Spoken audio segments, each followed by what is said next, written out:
नमस्कार, मैं तीर्थ बोल रही हूँ।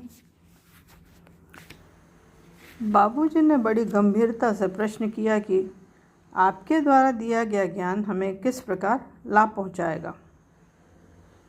मैंने कहा, मनुष्य पशु वृत्तियों में ही न रह जाए, इसलिए ज्ञान की आवश्यकता है। मनुष्य में बुद्धि का विकास हो गया है। पशु पक्षी में बुद्धि के स्तर पर इतना विकास नहीं हुआ है।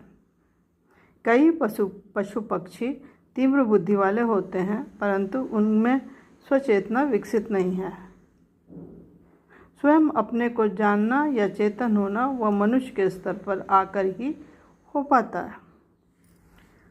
मनुष्य योनि में आकर बहुत से मनुष्य बुद्धिहीन के वर्ग में ही अपने को रख पाते हैं।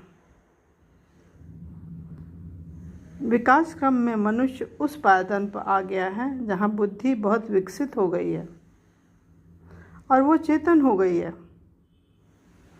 यही स्वचेतना उसके मन को आक्रांत करती है और वो विचलित सा रहता है। मन जब तक अपने को जान नहीं पाएगा, वो विचलित और अशांत ही रहेगा। उसे अपने होने का एहसास तो हो गया है, परंतु वह इन तत्वों से स्पष्ट रूप से अवगत नहीं है।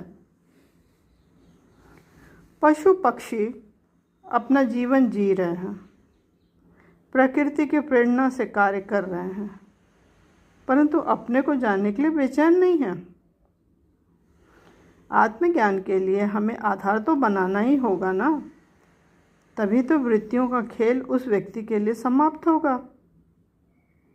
मैंने पुनः कहा, हमें विचार और भावना किस प्रकार अपाहिज बना रहे हैं, कैसे उसके अधीन होकर हम कार्य कर रहे हैं।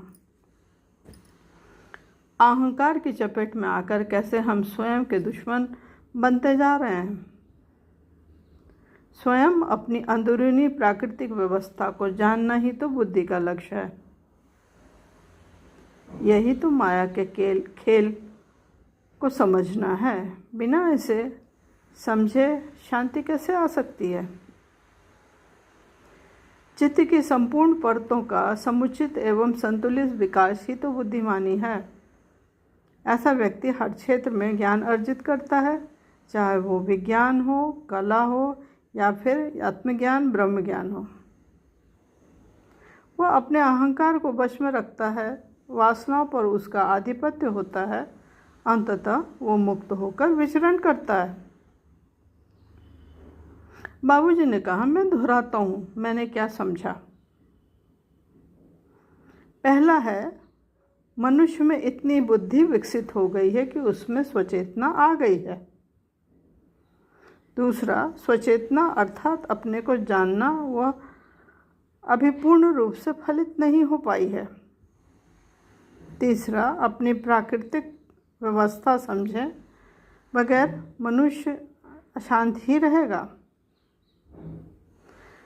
चित्त का समुचित और संतुलित विकास ही बुद्धिमानी है। ठीक है, फिर मिलेंगे। धन्यवाद।